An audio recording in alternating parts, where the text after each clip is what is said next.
so I'm talking with the other agent. He's like, yeah, your clients are being really difficult. They're being a to work with. I'm like, you're kidding me. We just went down $50,000 in price to make the deal, and now they're upset that they're not going to get 2 Pottery Barn couches. So, sometimes somebody deserves to be kind of yelled at if that's the only way that it's going to get through to them.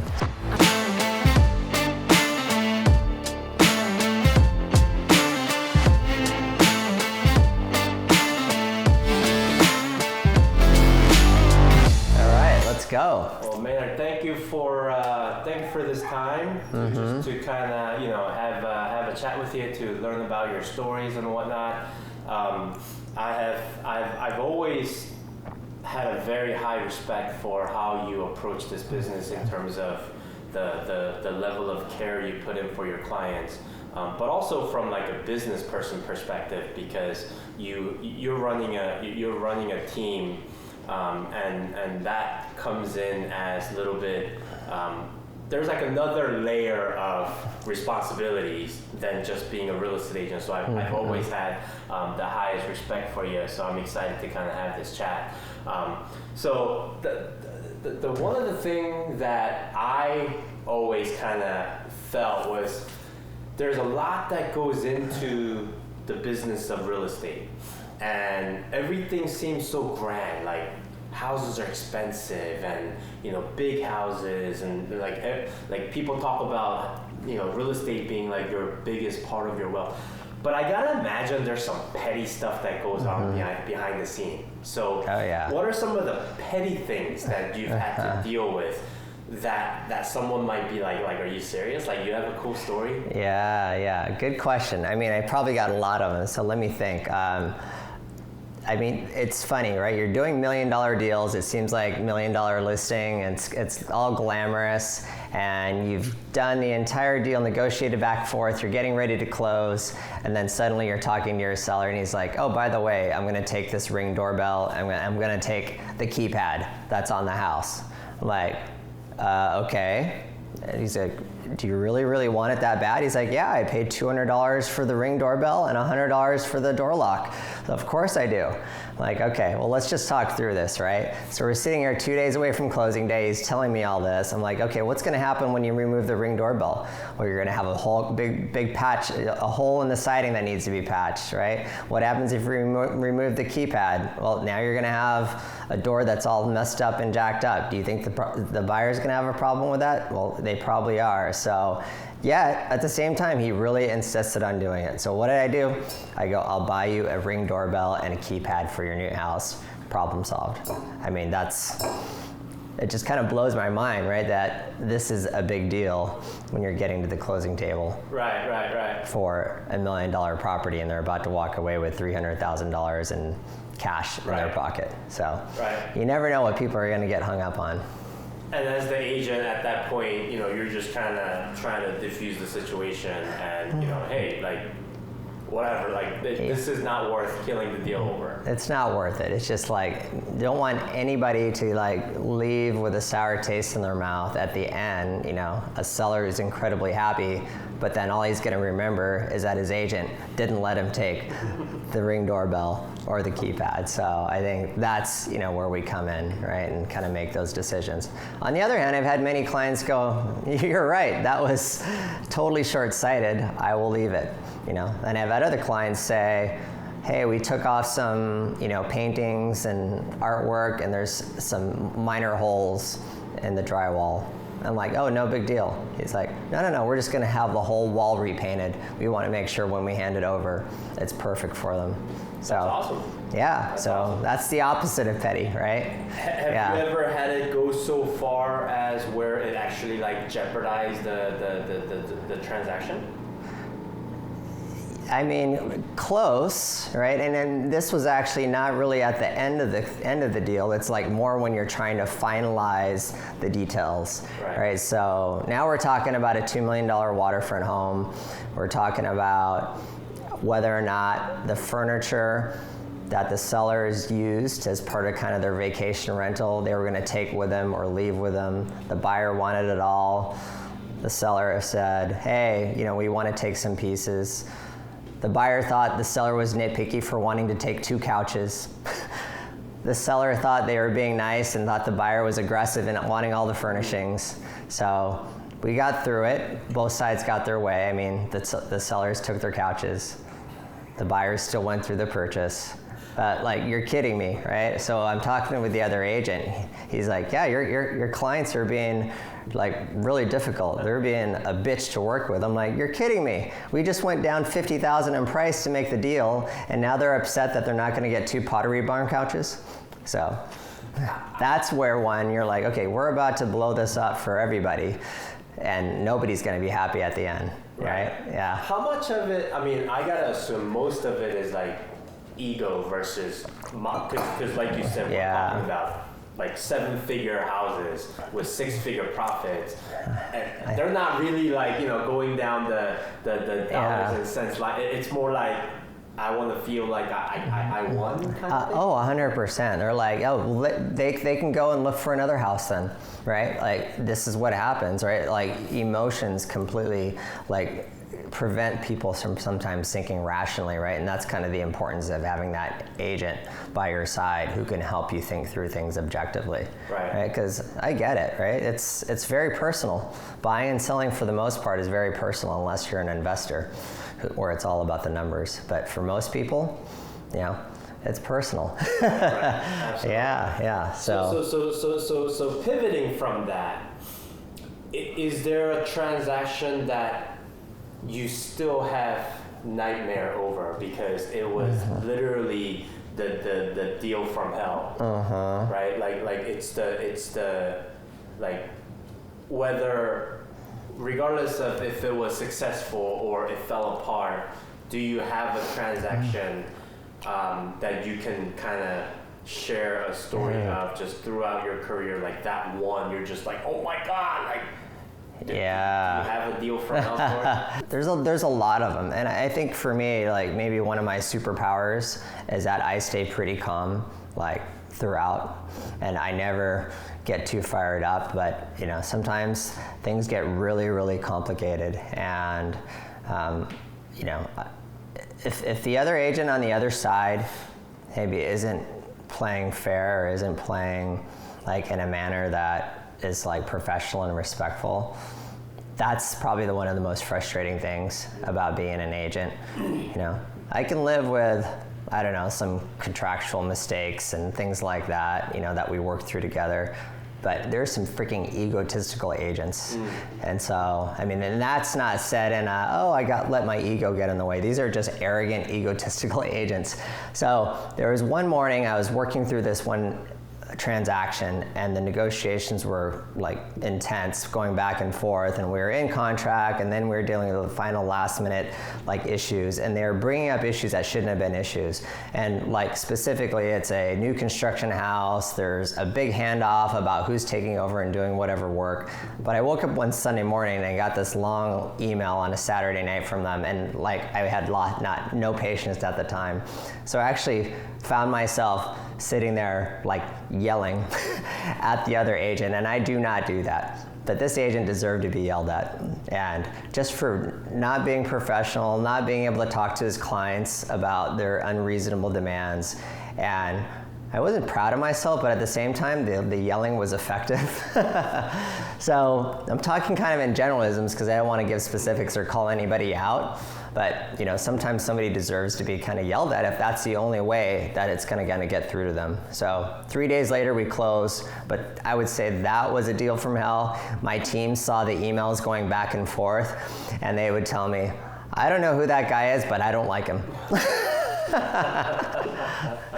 So thanks for my team for backing me up, and I got a team who isn't kind of one to just call out people out, but that one they knew it was pretty challenging. So. Gotcha. Yeah. So sounds like more than like the buyers themselves. Sometimes agents, especially if they don't really know what they're doing, or they don't carry that professionalism, like they're the ones that can turn the transaction into an unpleasant. They're the ones, because I'm the one dealing with them maybe 90% of the transaction, right? And then 10% I'm dealing with my side. But if they're not able to effectively deal with their side, like a professional, then it makes the transaction incredibly difficult. right? Gotcha. Okay.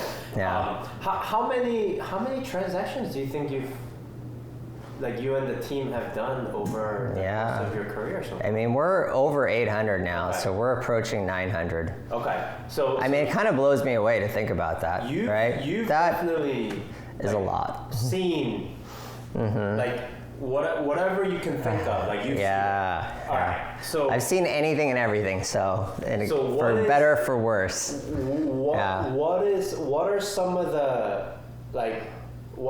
the things that you've seen, whether it's working with a buyer touring homes or while you're prepping for a listing, like what are some of the things that you wish you would not have seen?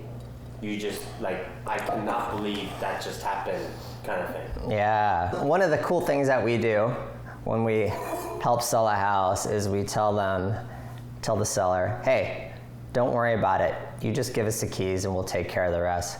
I've had clients like move suddenly in 3 days and they're gone and they left all their stuff, right? And like, this is a very good reason they had to. They had like a child who needed some medical attention, and so they brought their child and flew out of the country, or flew out of the state. But yeah, I mean, we saw anything and everything, an entire personal household all there. So we got to go through drawers and nothing crazy was there. But we've had other clients who have left a bunch of stuff, and we're seeing personal grooming products, personal pleasure products, and so we just kind of got to sort through it and laugh, and so we deal with it. Yeah. Other times I've had like a professional athlete client who, their jobs are different. They don't live here permanently often, so they left after the season ended, and they're like, yeah, I think I'm ready to sell my house. Anything and everything in the entire house you can keep. So we've got a house probably full of like $30,000 of furniture and items. Wow. So, got to tell you, well, I first gave my team an opportunity to go shopping. So there are some items in our team's houses that say, oh, there's the couch from so-and-so's. The rest of the stuff we donate. Yeah, and the rest of the stuff that isn't donatable, trash. Okay. So that's nothing too crazy to see, but that's kind of the fun part about the job, right? Yeah, we truly will take the keys from you and take care of the rest. Yeah. Who's the athlete? Can't say. Say it. We'll beep it out. Oh, it's for us. It'll be more fun. Yeah. You know what I mean? Oh yeah. So for sure. All right. Yeah. I mean, the athlete's name is. Anyway, that's kind of a cool story. I guess I got another cool story while we're on the celebrity angle. Like, you never know, who's going to be interested in buying a house and who you're going to meet. So there was one time, Sunday morning, I'm getting ready to go to brunch with Lisa, and then I get a inquiry from Zillow about a buyer who wants to see a house in Capitol Hill. So I'm like, hey, Lisa, do you think I have time to do this?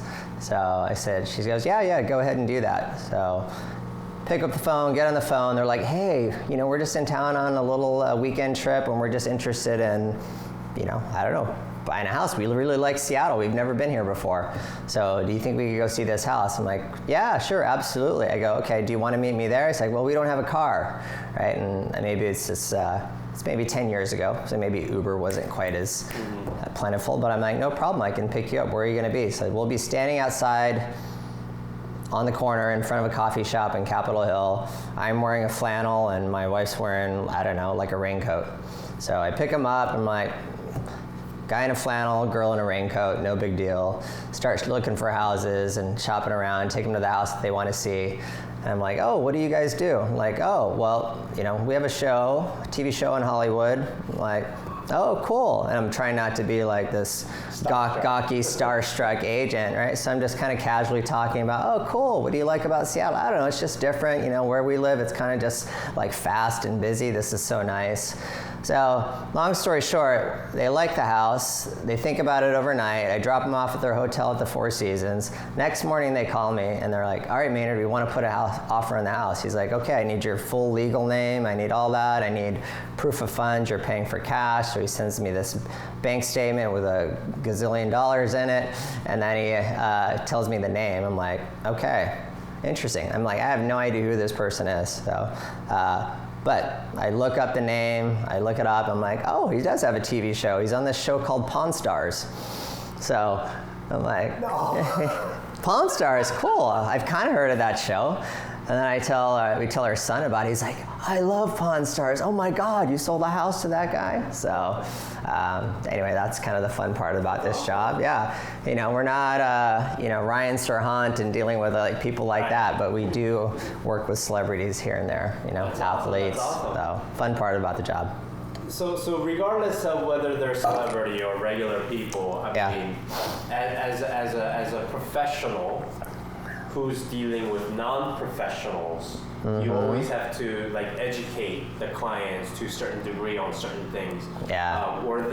Is there a client or a case where you can think of where it was like, oh man, like this is going to be a tough conversation, but I gotta have it with them? Like, do you have anything where you can share with us, like, what that tough conversation was and maybe how they took it? Did everything work out? Yeah, good question.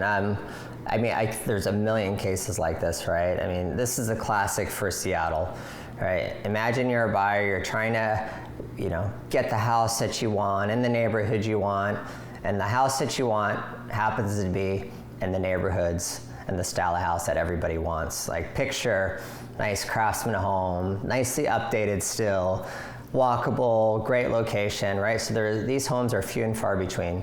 So by the time we got to the third house, we've written an offer on 2. It's always a learning lesson. The third house, the story with this house is interesting because it's like a near miss that worked out for the best.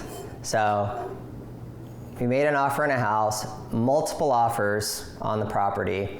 So like many houses, we're doing our due diligence up front, waiving contingencies. There's kind of some stuff about it that we're willing to take the risk on, write the offer, and through some additional negotiation, turns out we are the winning offer.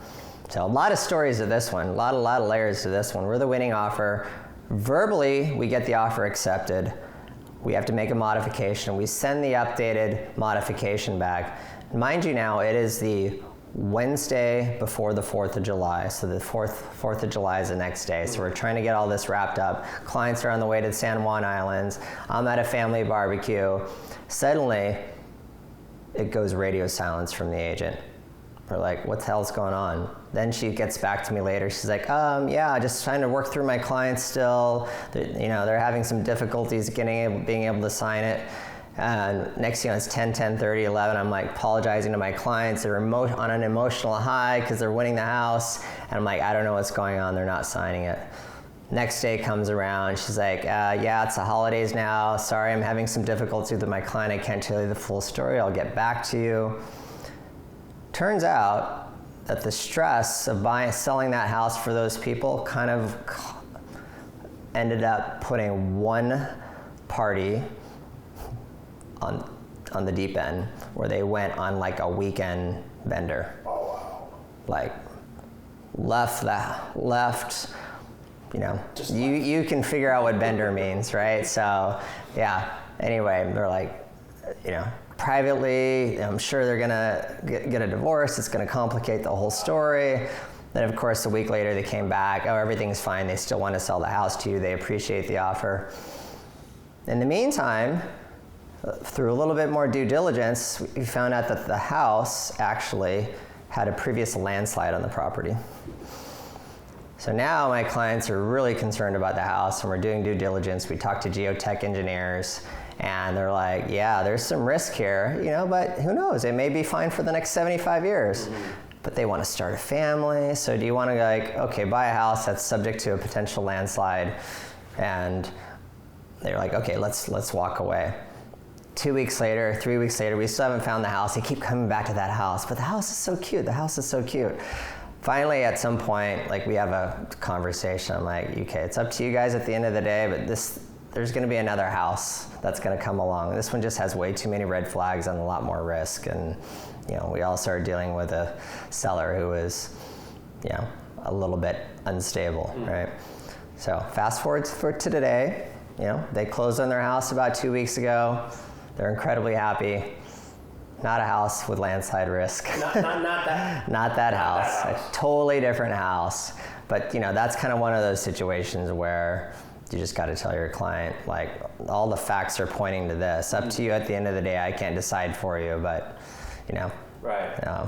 So the fact that there was a bit of a hold-up because of this person's breakdown kind of turned out to be a blessing in disguise. Turned out to be a blessing in disguise, or maybe they bought the house and they lived in the house for 20 years and everything would have been fine, right? I think this is the thing you don't know, right? It's all about like personal risk tolerance.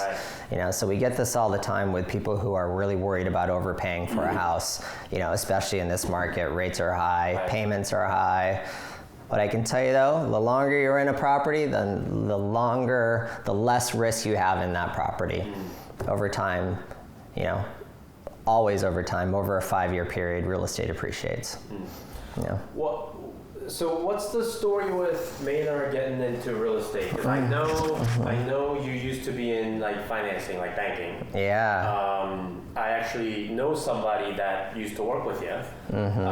What was that transition like? How did you get into real estate to begin with? Like, what's the origin story there? Yeah. I mean, like, if you met me today, you could never imagine me doing anything else, right? You're like, this makes perfect sense. He's made for this job. He's fit for it, right? It all aligns. You're an MBA. Right? Yeah. Like, because that's not like, so no one goes through high school like, oh, I'm going to go to college. I'm going to get my MBA. I'm going to become a real estate agent. Yeah, so right. What was that story arc? Yeah. I mean, the career is, I had no clue about real estate, right? I mean, I bought my first house maybe when I was 27, which is a young age relatively, but I had no idea that I wanted to have anything to do with real estate other than own a house, right? So I was in finance and accounting and banking for 15 years and hated it. Like, literally, there was never a time where it was great. I mean, the work was fine, everything was fine. Hate is a strong word. It just didn't make sense, right? Didn't enjoy it, right? I was in like banking and regulations and rules and like no major real impact on people's lives, right? So when the whole financial crash happened, 2008, everything hit the fan. The bank I worked for, Washington Mutual Bank, went under, was acquired by JP Morgan Chase. My options were stick around, get paid a lot of money, move to New York, or stick around for a while, get paid a lot of money, but leave. And so I got paid a little bit of money, good money for a while to help the transition of the businesses, but then I went and took that money and got my master's in business at UW. So the MBA at UW is awesome. In fact, the great story is many of those people who were my classmates are still clients and friends of mine. So awesome. Clients of mine, for example, one has probably now done like 7, 8, 9 transactions with me, and he just emailed me yesterday and says he's looking to buy a $6 to $12 million property for investment. So, Good client to have. But I got into it because I was in school getting my MBA, and it was a really tough time for a lot of people. Short sales, foreclosures. It required a lot of like unique expertise to be able to navigate that market. So the 2008, 2009, kind of like that. That whole era was short sales and foreclosures and everybody's houses underwater, bad banking regulations. So while I was getting my MBA to figure out what my next career move was, I got my real estate license and started doing some deals, helping friends and clients acquire properties, helping friends and clients get out of short sale or foreclosure situations. So that was kind of my niche, and then about 1.5 years into the MBA program, as I'm figuring out what to do while doing this business on the side, I learned, hey, I could actually do this for a living, right? So many progressions in what my career has looked like from then, from a time where it would take maybe 6 months to do one deal. Right. And I did 8 my first year, which was a lot for back then, Okay. To maybe my peak year as a personal individual agent selling 40 homes. That was a lot of work. Wow. I mean, you're selling a home almost every week, right? 52 weeks in a year. Right. I think I had an assistant at the time. And then today, right, where we've sold, 100 homes, a little over 100, now maybe 80 to 100 with a very, what I call like sharpshooting Navy SEAL team, Okay. Yeah. So speaking of team, like at what point did you decide, okay, like Maynard the individual wants to like build this thing into a team? Like how did you come to deciding that? Man, I think it comes out of necessity at first, right? If you love what you do and you're good at what you do and you work hard, like business is just kind of coming to you, right? So you're like, how do I handle all this business and do it well? Well, then you realize you need an assistant, right?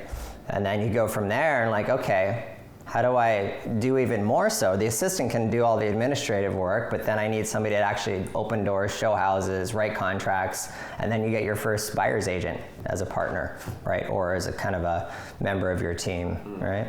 And so you go from there and you're like, okay, now we're continuing to do more business, right? And I think the fun part about it all is like, one, you're like improving your work-life quality, your work-life balance, right? Because you can not work as many hours because you're not doing everything. Two, I think when you have an agent on your team and you're like somewhere, and I specifically remember this story, I was in San Francisco, it was like December 30th, I was visiting friends, and we're all out to dinner, and it's like 8 o'clock at night, and I get a text. I go, I just got a deal under contract. I'm like, oh my God, this is what can happen. It's not all on me, right? So that agent earned $10,000 from that. I earned $10,000 from it. Like, okay, there it is. You're making money when you're not necessarily writing the contract, showing the houses, opening the doors, doing all the work. And you're helping other people. And you're helping other people make money, right? You're improving their lives, and then you're impacting the client that you wouldn't be able to serve otherwise, right? So sounds like a win-win. Win-win-win. Yep. Yeah, that easy. I love it. I love it. So speaking of team member, Mr. Justin Day, I remember my right hand. Yep. Sales team leader, friend, partner. If I remember correctly, like he and I kind of started at the same time at Remax, like 15, 16? 18, I think. 18? Yeah. So how did you get to meet Justin? Justin, I met because he was a friend and kind of employee of a good friend of mine. And so they golfed. I think I met Justin on a golf course maybe, and then got introduced to Justin, and then Justin at one point needed to sell his house in West Seattle. So that was my first time I represented him as a real estate agent. Oh. Friend / real estate agent, yeah. And then after that, he wanted to move. I think he also wanted to buy a house. And this is also where having the power of a team, and Justin likes to tell this story, because I just got to Vegas and I was already halfway into my Vegas trip and not really in a perfect frame of mind to be doing deals and transactions. But Christine, another person on our team, was awesome, was able to get Justin in kind of the house that we were looking for. I think we strategically figured out how to write the offer, but we did it from Vegas, but with the power of the team. And then he got his new house, and I remember we simultaneously closed on the sale and then the purchase the very next day. So, and then at some point, I'm like, okay, I'm looking for what I would call at the time, like I would post some Facebook, I wouldn't call them ads, just post, hey, I'm looking for people to join my team. I'm looking for a Jedi, like a Yoda, and I would talk about these are the qualities, that this person must have. And then Justin said he's been thinking about real estate for a while, reached out to me. And then about 4 months later, he was officially on the team and transitioned from his last job. Nice. So, yeah. And then think about rest is history. The rest is history, yeah. But I remember Justin and I, quickly, I just brought him into everything that I knew, right? The key to success is just transferring as much knowledge as you can, right, to every team member possible. We went on trips. We went to Boston right away. We went to LA for sales skills training. We went to Nashville. We went to Vegas. So we traveled a lot more. This was pre-COVID. You would travel and you didn't have as many Zoom webinars where you're learning the stuff, right? So if you really wanted to learn, you had to take a trip. So that's another thing that I see you doing probably more than like other average agents or teams is that you do invest a lot into education / networking. Like you try to take advantage of everything that your brokerage has to offer. Like where does that mindset come from? Because I know a lot of agents and teams and stuff like that. Like they're always like, they're always conscious of the expense versus what they can actually learn and invest into their lead. Yeah. Is that where does that come from for you? Good question. I don't know, honestly. I mean, I think to give credit to like my early days in my career, right, when I joined Ernst & Young, and the amount of training that I went to was like constant.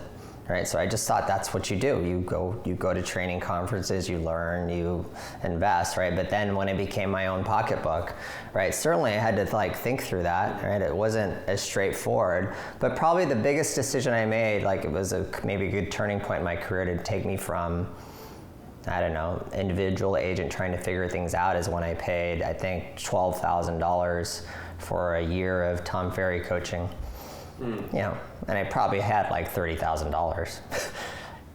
So I was like depleting the savings. I'm not one of those stories where I was like dead broke. I like was about to 6 payments behind on my car. It wasn't that, but you still I mean, I definitely have a story about that, about like where money was like very thin, and if I didn't close a deal, it would have been an impact on my life. But like that was a really good investment, and such a good investment that like I was just at another conference for our brokerage reel, and the people I met there or saw there were like, oh my God, I remember I met you 12, 13 years ago, right?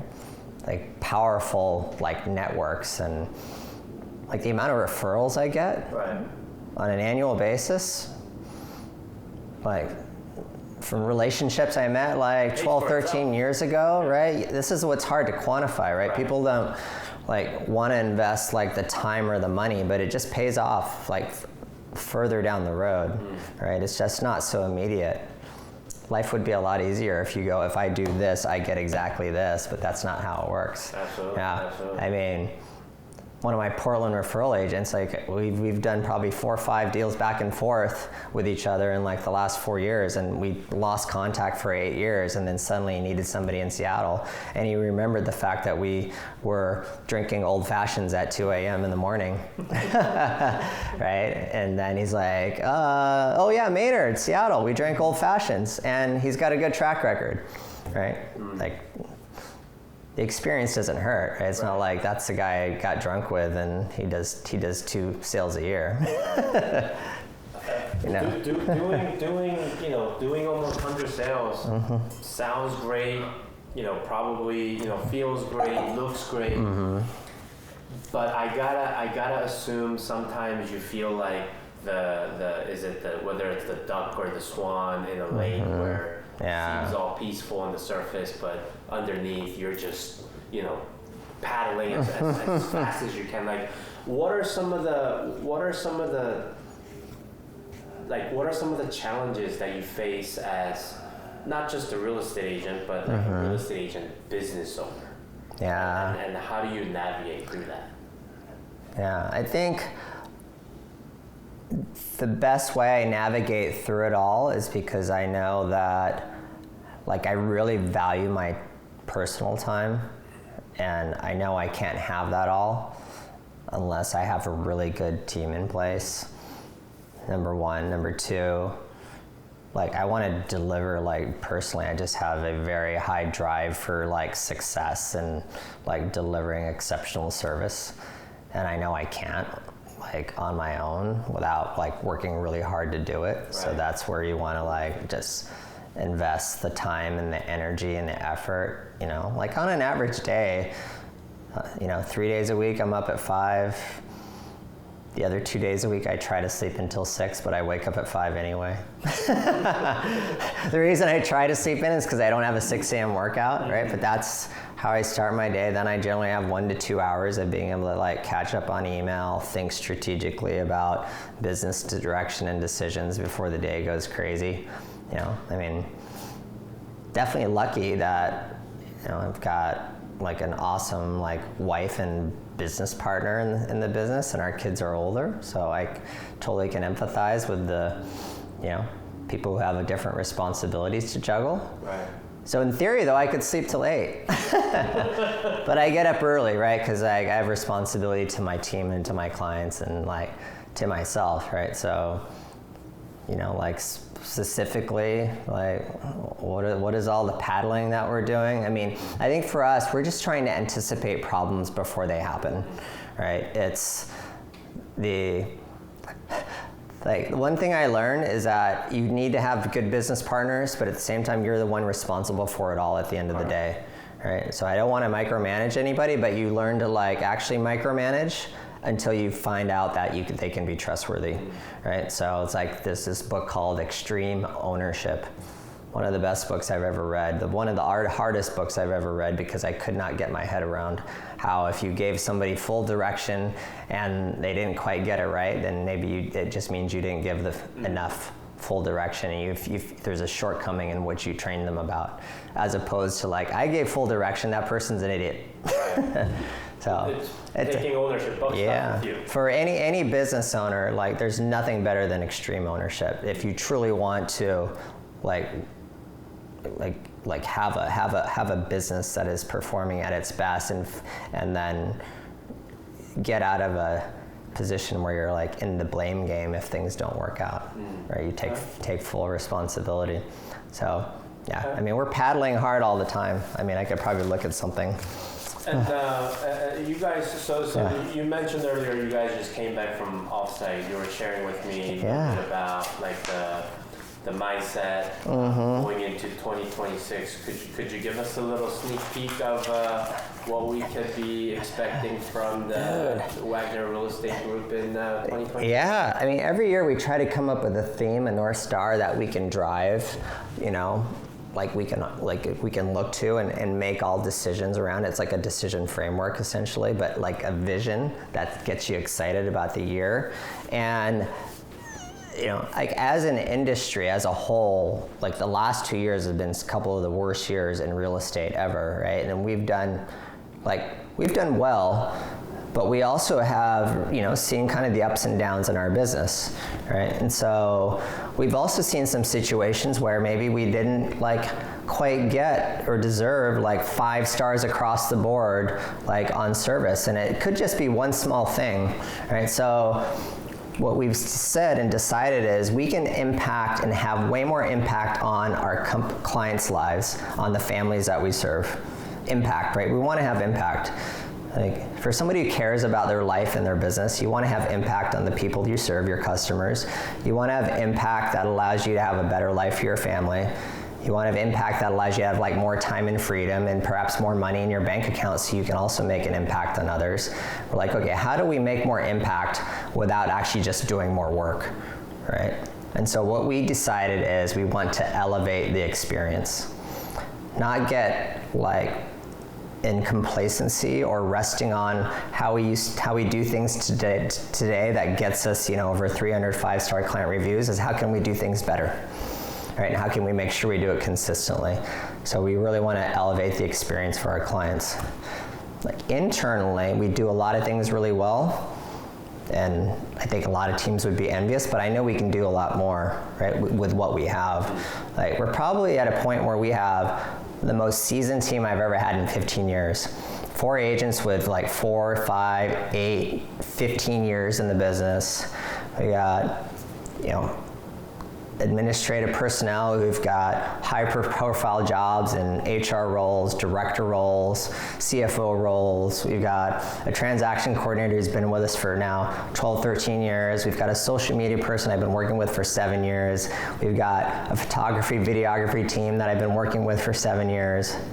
Like the seasoned experience of the business. So part of the elevate the experience is how can we take everybody that we've done and not just do the things that we've always used to do, right? How can we elevate the experience internally, which is going to make things smoother, faster, more efficient, more effective, and deliver better results for our clients. That's awesome. So we're pretty fired up about this elevate the experience theme, like some of the things we're good agents, and so when you're good agents, sometimes you forget that you have to like work on your skills and work on your training.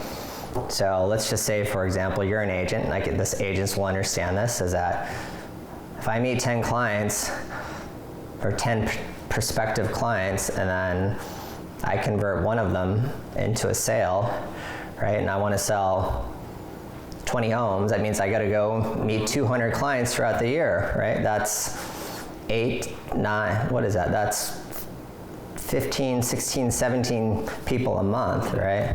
But let's just say you were better at making your client feel more comfortable. You knew your transactions better, your contracts better, you knew the market better, and you had better skills using the words to help people build confidence, right?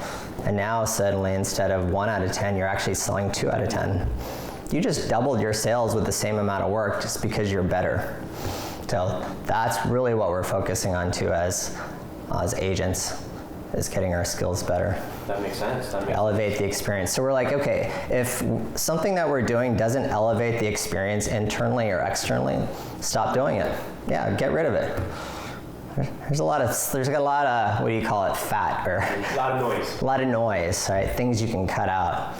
So we had a really good offsite on Friday. I know everybody's fired up for it. Right? Awesome. Yeah. So speaking of 2026, like where do you see housing market going, and maybe like specifically in the greater Seattle area? Yeah. I don't think the housing market's going to be much different. I think we've been in this waiting game for 3-4 years about it's going to get better, like we're going to get more inventory, we're going to get better rates, the economy's going to get better, inflation's going to go down. Like I don't see any big macro changes. I think it's all going to be like minute changes in those factors and those figures. So, like, stop waiting for something to happen in order to be a better agent, or stop waiting for, rates to get better to make your payment better to go ahead and buy a house.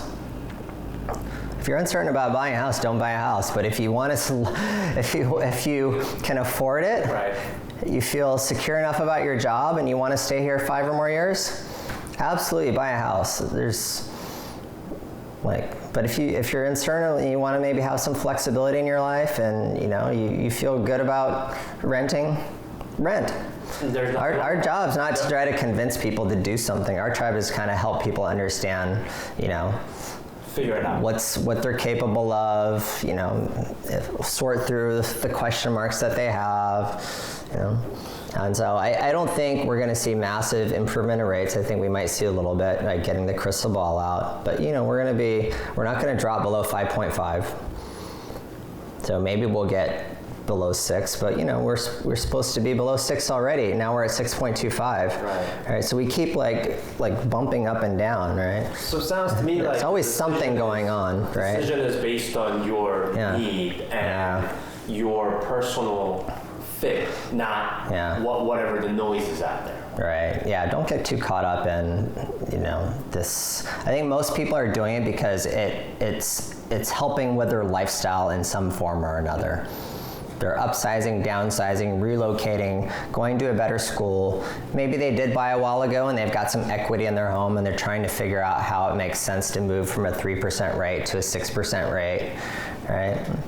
There are reasons and ways to go ahead and figure that out. So I think there's a lot of people on the sidelines just like sitting there with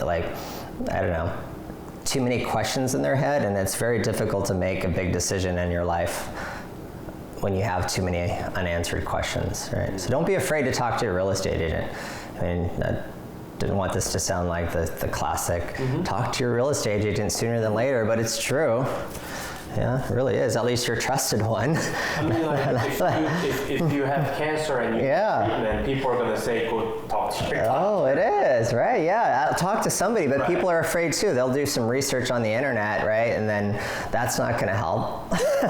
What helps is when they actually talk to the doctor and they go, okay, let me look at the facts. Let's do a blood test. Let's see what's going on. Okay, now we have more information. Now we can make a better decision about, do we go right or left from here, right? And maybe that's, I think, where it is, right? You're going from here to like, okay, now you've got a little bit more clarity, and now you can figure out whether you stay put or think of moving forward or come up with a plan to go forward. So have you ever actually had a scenario where you met with the client, got the facts and got their situation, and you're just like, you know what, like you guys aren't ready for it? All the time. All the time. You know what's great is these days when I meet with somebody and they're talking to two other agents and they say price is the most important thing to them and they are going for this price.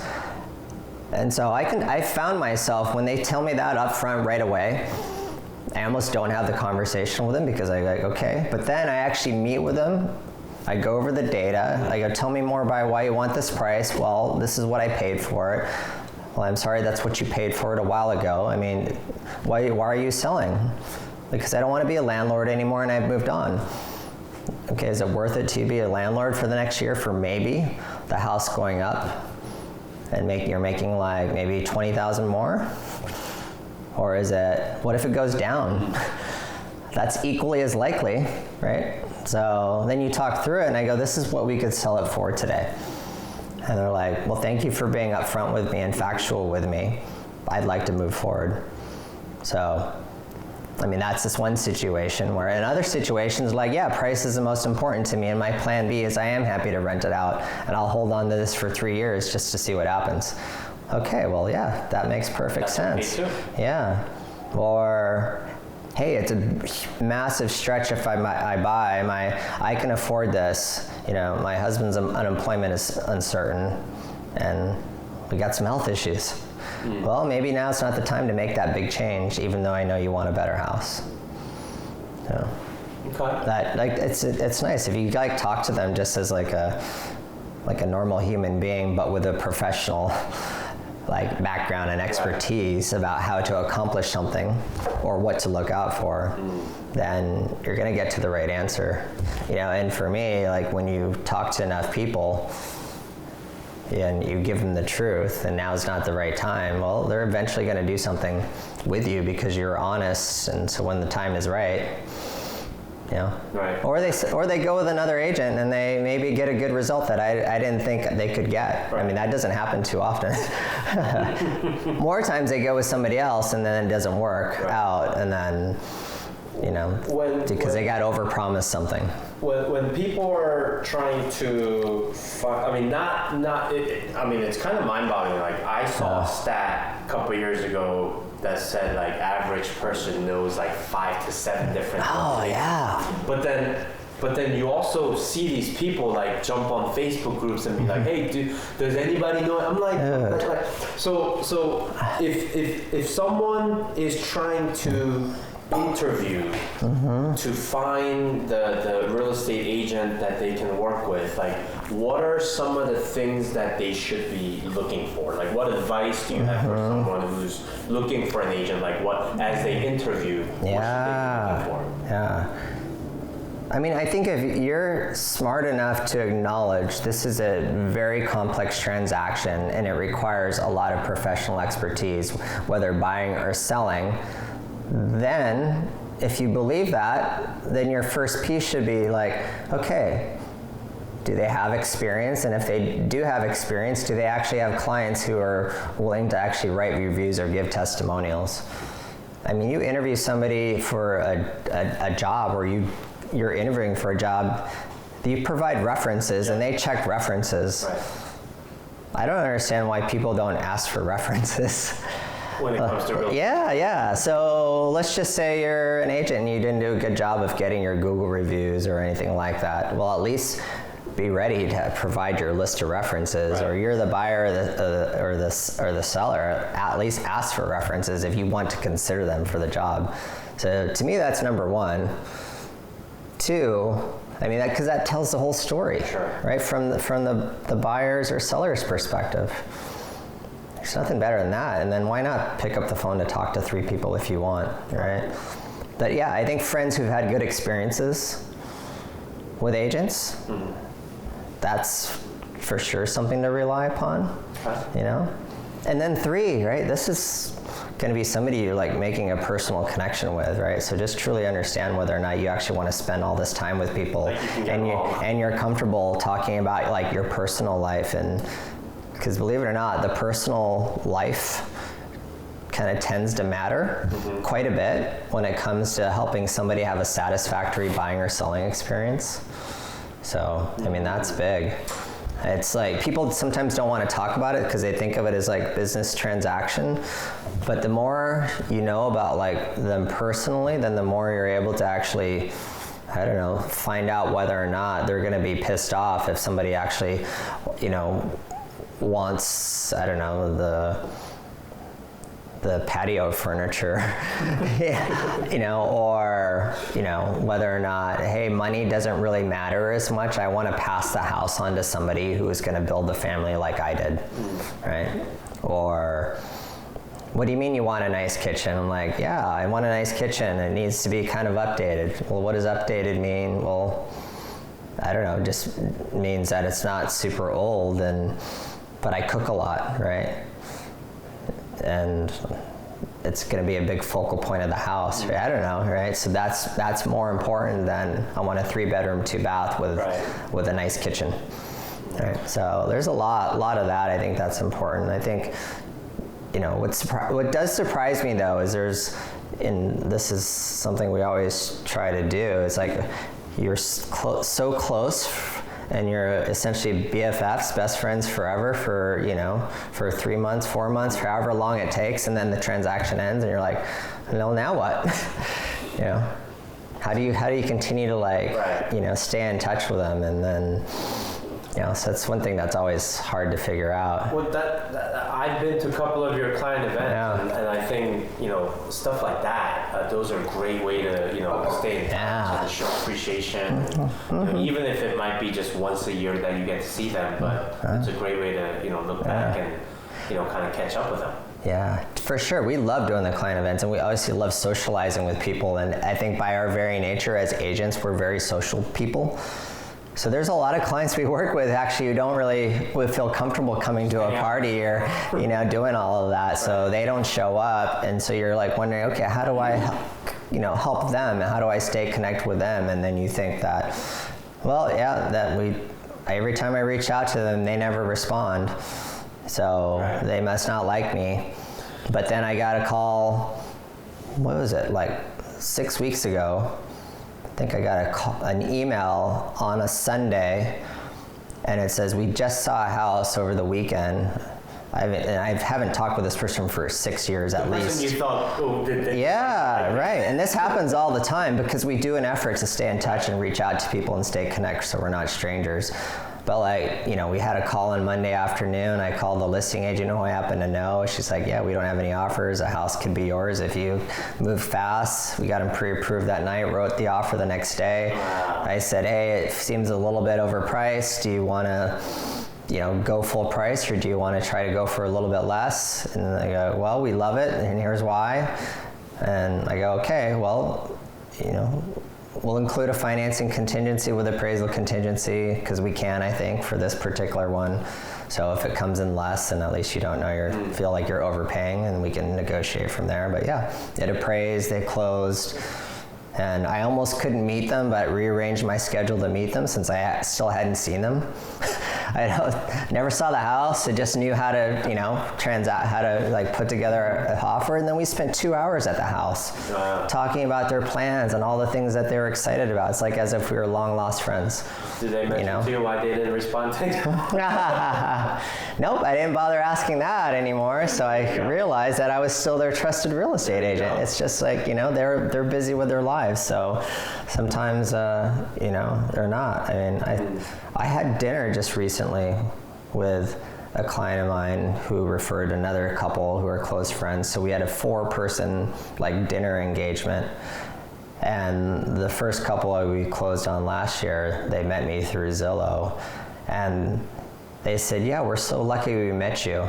we asked 4 of our friends who recently closed on houses, and none of them would recommend the real estate agent. Wow. Like, whoa, and here they are. I've gotten 2 referrals from them already. But they were, felt fortuitous that they met me. I felt great that I met them, and, here we are, right? There it is. Deliver good service, be awesome at your job, connect with people, and then, I've got 3, what is that? That's like 1.6, 1.4, 1.2, $4.2 million in sales from, one meeting I had in the summer. I like that. A costly meeting because I actually pay for leads and I pay for Zillow leads because I pay for marketing and I'm not shy about it, right? Right. They're a valued business partner. Sure. So anyway, that's a whole different conversation for people. But yeah. Good service, be awesome at your job, and connect with people. Yeah. Okay. Do you think you can work with the most passionate Oregon Duck fan? Mm-hmm. Yes, for sure. That's where you separate personal choices from, it's sort of like political beliefs. I don't talk politics, and if somebody is completely off the deep end, not because of political things, but for other human things, then that's a different story. Oregon Duck fans, they don't know any better, so. Yeah. Which is worse, Duck fans or Cougar fans? Oh, easily Duck fans, because Duck fans are, good at something. So they have a lot. Wow. Sorry, I have lots of Cougar friends. You guys get it. All right, well, last question. What are you excited about for 2026? Just both personal and professional? Like, what's kind of like, Again, I think I'm just excited about the team I have in place, right? It's like, I was just pinching myself actually if I think really hard about the talent that we have on the team and then how much more we can do, right? And then, it's not fun when you're an agent and you don't hit your goals, and so we're like, why is that, right? Why didn't you help as many people as you want to serve? Why now are you stressed a little bit more financially? Why now are you not as confident even though you're a good agent because you're not getting the results? So I think it's just really optimizing the team that we have in place and being way better and being able to help more people.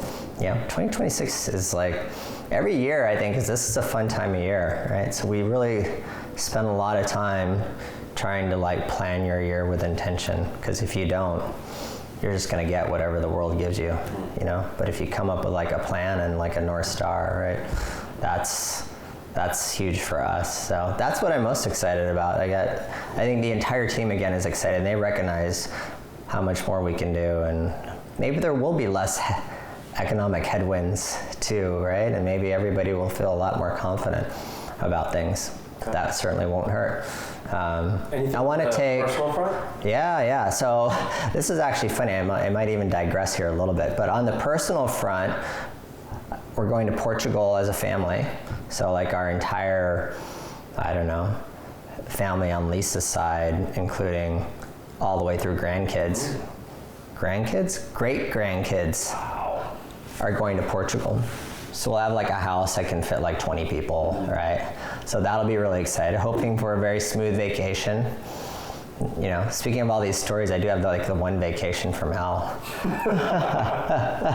So I don't want to close with a vacation from hell, but since this is not really a long-running podcast, it's a pretty funny story.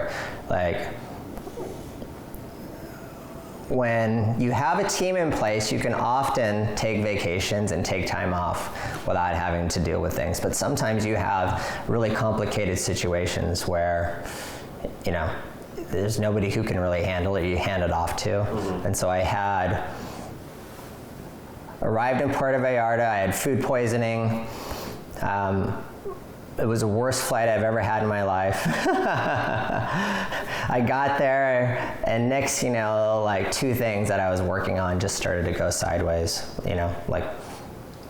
one buyer's house that they were buying from a flipper suddenly got a red tag on it from the city, which essentially meant that it was like condemned and not fit for human occupancy.